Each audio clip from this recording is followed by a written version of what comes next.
What up, LA fam? Welcome back to our channel. It's me, Ash, today, and I am going to be doing a mini surrogacy Q&A video with you guys. I had asked you to ask me questions on Instagram, and I got some pretty good questions, so I just want to go ahead and knock out answering those questions for you guys and just keep you guys as informed and in the loop as possible, especially if you are following along my journey from TikTok or Instagram or just anywhere. So let's go ahead and get into that video today. If you are new here, make sure you guys hit that subscribe button, follow along my surrogacy journey. I also have a wife and a 3-year-old son who you guys might see on this channel hopefully more often. We used to post all the time, but you know, life just got super busy and I had to go to Korea and all this stuff. So yeah, hopefully we can get back in the swing of things soon. Yeah, so just subscribe if you're new here, join the family, follow along my journey, our journey. And if you're not new here, make sure you comment down below and let us know you an OG. Comment down below. If you guys have any more questions, also you guys can comment them down below. I'll be making more of these videos throughout the journey, so this will not be the only Q&A that I do. And of course, my DMs are always open if you have any questions, comments, or concerns. Make sure you guys like this video and just subscribe, follow along the journey, join the family, you know, join the vibes. But yeah, let's go ahead and just hop into this video. All right, so one of the first questions I got was, what were the requirements to be a surrogate?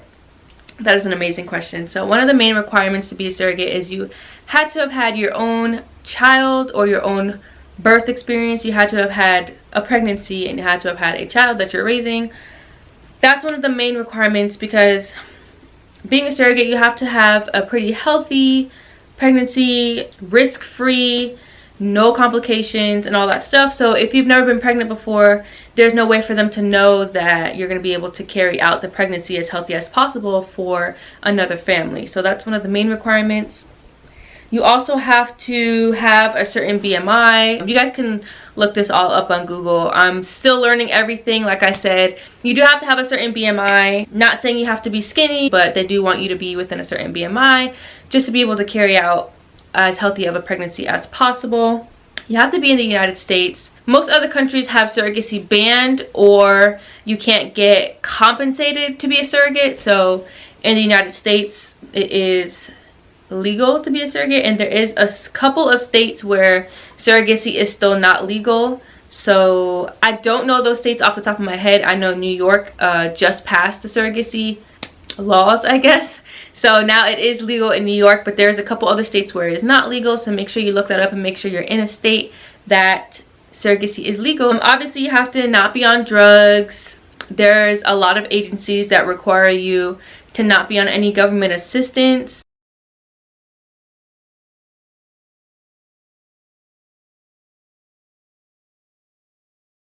You have to have some sort of income. So you don't necessarily have to be married. You can be in a relationship with somebody and making your own income, or them making income, but you have to have some sort of household income. Another requirement is you have to be within the ages of 21 and 43 typically.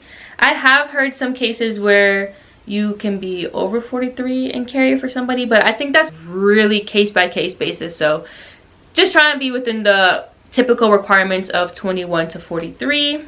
And like I said, a lot of these requirements are case by case or agency by agency. A lot of them require you to have no more than 3 C-sections. I know the standard requirements for pregnancies is no more than 6. At least the C-section thing is a case by case basis. So I would just recommend, if you're trying to be a surrogate or looking into being a surrogate and you want to go through an agency, look up an agency that you're interested in and read their requirements. Most requirements are on the website, so you know exactly what you need to fulfill, what requirements you have to meet, and all that stuff. And aside from your typical agency requirements, you do have other requirements like your medical requirements, your psychological evaluation, stuff like that. Your medical records have to be evaluated and you have to be approved there. So there is other requirements past the basic surrogate requirements. So if you want more information on that, just look up an agency.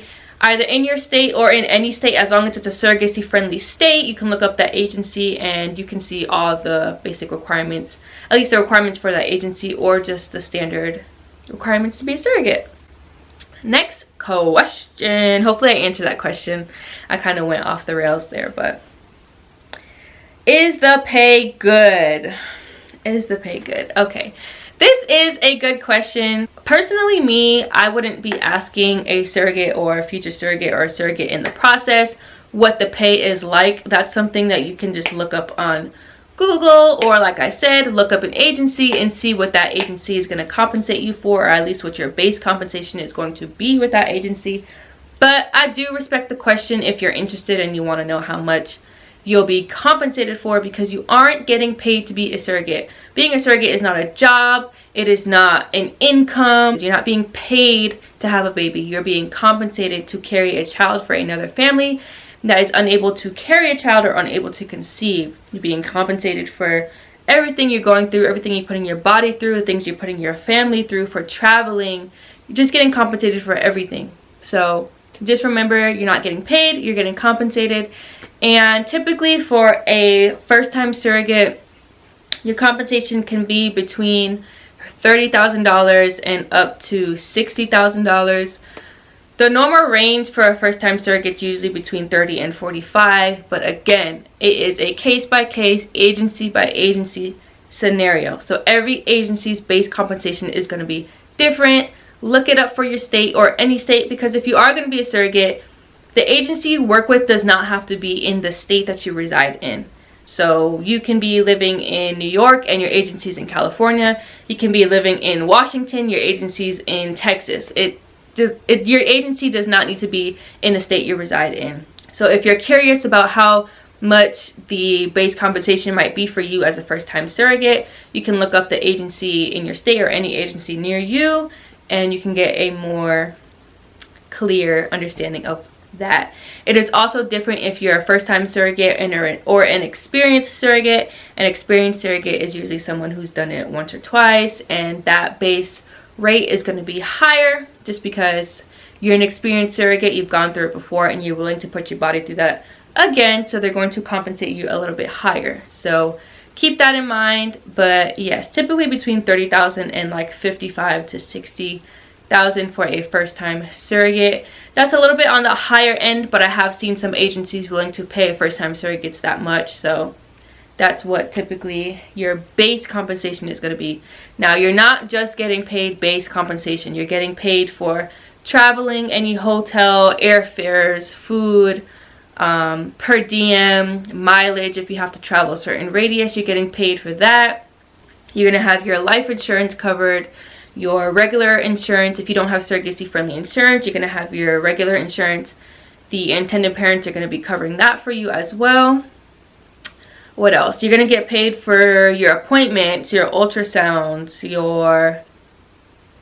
the embryo transfer. Everything is you're getting compensated for, because you're going out of your way to travel or put your body through certain things that it's going to be going through, especially medications, your medication cycle, all that stuff you're going to be getting compensated for. So your base pay is just a base. It's exactly what it sounds like. It's a base pay. That's your base rate of what you're going to be compensated for, on top of the other benefits that you're going to get as a surrogate and the other things you're going to be covered as a surrogate. So keep that in mind as well. I know that's a lot of information, and just know I'll never disclose exactly how much I'm getting compensated for, just because I feel like that is very personal. So that's just not something that needs to be put out there. But again, if you're curious about how much you can get compensated for, just look up an agency or just Google how much do surrogates get compensated for, and you'll be able to see more information about that. Alright, you guys, so I'm actually currently editing the video, and I just wanted to throw this in there real quick. If you're looking to be a surrogate or looking into it, please educate yourself as much as you possibly can, especially when it comes to everything you're going to be putting your body through, mentally, physically, emotionally, and the compensation that you're looking at getting, whether it's through an agency or an independent journey. Although us surrogates aren't doing this just for the money, because that's not what it's for, please make sure you're being compensated fairly. You're going to be put through so much. Your time is going to be mainly on this journey. It's just a lot. It's really, really, really is a lot, especially when you start your medications. You're going to be having to do injections and a whole bunch of medications, and just know that it's so much more than what people make it look out to be. So yes, you want to make sure you're being compensated as fairly as possible. So just do your research, know what you're getting yourself into, and just make sure it's something that is something you really, really want to do, and that it's right for you, and that you have enough support. And yeah, just please do your research. The next question: how do you feel about the possibility of getting attached, or how will you navigate through that? So personally, me, I feel like getting attached to a child that I know is not biologically mine isn't necessarily going to be hard, but I feel like it makes it easier not to be attached to that child because I know it is not mine, and I know going into this journey what I am setting myself out to do and what my body is setting itself out to do, I guess you can say. So I know going into this that I'm not going to be bringing the child home. The baby is not going to be mine. It's not going to have my DNA or any genetic ties. I know the legalities behind it. I'm going to be signing paperwork. I'm going to be covered, and my intended parents are going to be covered. So I know as far as legalities and stuff, we're all going to be good. But as far as the attachment, there's always a possibility of being attached to the baby that you're carrying, your surrogate baby, surro baby as they like to say. There's always a possibility of that attachment, just because you're growing and nurturing this baby for 9 months, just as you would your own child, and you're feeling the movement, you're going to ultrasounds, you're growing this human life inside of you. I would hope that you have some sort of attachment, because that's just human nature. Like, you're gonna have a small attachment to that child. Now, having an attachment like I did with my own son, I don't think is gonna be there, just because it's not my child. Like, I don't know how to explain it. Like, I'm not keeping the child. Like, it's not gonna be my baby. So it makes it easier to disconnect when you know exactly what you're doing this for, I guess I would say. How I'm gonna handle that is really just reminding myself what it felt like to want a baby so bad, and just putting myself back in the shoes of my intended parents and feeling what they're feeling. And once that baby is born, I just want them to have that experience and have their baby, have their skin to skin, have their moments, have their photos, everything. Even throughout the pregnancy, I want them to have their maternity photos and their gender reveal if they want it, and baby shower. I want them to have the whole 9 that I had. So that makes it easier for me to disattach myself from that baby, just watching their journey and watching them go through the emotions of becoming parents and all that stuff. I think that just helps me really just disassociate, and it's just gonna make it easier for me to give them their child, if that makes sense. Let's see. What made you decide to start this journey? That's a great question. So after we had, when we had started conceiving our son, I thought that maybe I was infertile, or maybe had PCOS, because my mother and my sister, 2 of my sisters actually, have PCOS. So I thought maybe I had that and it was going to be hard to conceive our son. And actually, the month before we were supposed to go to our fertility clinic and start treatments and all that stuff, we got our positive. And I just remember wanting a child so bad, and just going through the struggles of being a same-sex couple and trying to conceive our own child. It really made me want to be able to help out another same-sex couple, or another couple that's struggling to conceive, in any type of way I can, whether it was going to be an egg donation, or being a surrogate, or just becoming some type of advocate for it. I knew I wanted to help in some type of way. At the time, I was in the military, and I knew I couldn't do anything as far as being a surrogate, just because of being active duty. So once I got out of the military in May, and we moved out of state and kind of got settled in, I just felt like it was the right time to actually start looking into it. I took a couple months and educated myself and made sure that it's exactly what I wanted to do. I had gone through 3 or 4 agencies before I settled with the one that I'm with, and I made sure I was comfortable and satisfied enough to continue with the agency I'm with. And so everything just kind of lined up, and I just knew, even before, since I was a child, I've always been into pregnancy and childbirth and postpartum and all that stuff. And so just growing up, I always knew I wanted to be able to help somebody in a huge way, whether it was being a surrogate or giving back in some type of way. It's just something that's always been heavy in my heart that I wanted to do. And so when this opportunity arose and everything lined up in my life, I was like, I think this is exactly what I want to do. It was almost like a calling, like this is what you should do. You loved being pregnant so much, you had a smooth pregnancy. Why not carry a child for somebody that wants a child as bad as I did? And that really just made this whole experience so much more personal for me and just so much more worthwhile. So that's really where it all started. Not a question, but sending you good vibes. Wish I could help you. Thank you so much. I always appreciate good vibes. I always need the good vibes. Everyone needs good vibes. So thank you so much. Someone said, I just read that whole post and it's lovely. Thank you, thank you, thank you. If you guys aren't following me on Instagram, make sure you follow me on Instagram to follow along my surrogacy journey. I think I'll be posting more on TikTok and YouTube though, so make sure you follow us on TikTok as well. And last question is, do you have a gender reveal for them, and will you be able to see the baby after? So this is really a case-by-case question as well. Do you have a gender reveal? So if the intended parents want to transfer an embryo that they don't know the gender, then they can choose to have a gender reveal if they want or not. Or they can transfer an embryo that they know is either a boy or a girl. They can choose the gender if they choose to go the extra mile and have their genetic testing on that embryo to be able to know if it's a boy or a girl. So I do not know if I'll be transferring an embryo that the intended parents will know the gender or not. We haven't really dug into that conversation yet. So we'll see. I'll keep you guys updated if they are going to know the gender at the embryo transfer or if they're going to want to find out later. And, you know, if they choose to have me at the gender reveal or not, you know, that's completely up to them. It is their journey, their experience, and they can choose to have those moments however way they wish to, and I completely respect that. Will you be able to see the baby after? So for my specific case, yes, I will be able to see the baby after and hopefully continue to not be in the baby's life, but, you know, receive updates about the child and stay in contact with the parents.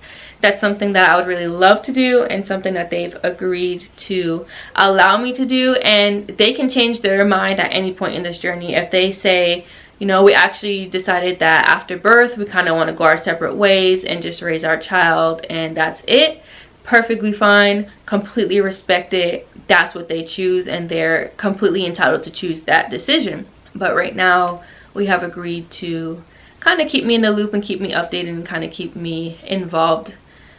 I don't want to say involved because I'm not going to be involved in the child's life, but, you know, just staying in contact with the parents and somewhat staying in contact with the child as it grows. So yes, for my case, I will be able to see the baby after. And we haven't discussed specifics about delivery, if I'll be doing skin to skin, if I'll be breastfeeding, if I'll be able to hold the baby. We haven't discussed all that yet. So if my legal contract allows me, I will keep you guys updated with that as well. But right now we just don't really know. But those are great questions. So it really just is a case-by-case scenario in what you and your intended parents or intended parent decides. Yes, great questions, you guys. I'm sure there'll be more questions as I continue on through this journey, so please feel free to ask me any questions in the comments, any questions on TikTok and on Instagram, and I'll probably be posting for you guys to ask me questions, you know, every 2 or 3 months or so. So be on the lookout for another opportunity to ask me questions. But like I said, my DMs are always open, so if you have any questions, any comments, any concerns, anything that you're interested in, if you think you qualify to be a surrogate or you want to apply to be a surrogate, follow me on Instagram and DM me, or you guys can reach out to us on YouTube and TikTok, and we will just see your messages and be able to get back to you guys as soon as possible. Please feel free to reach out at any point. I look forward to seeing you guys in the next video, which will be next week. I will be traveling to my medical screening and taking you guys along with me. So definitely be on the lookout for that video. Just make sure you subscribe if you haven't subscribed. Hit that like button. Leave a comment down below and we'll definitely be replying to any comments. So follow us on all of our social medias and I'll see you guys next week.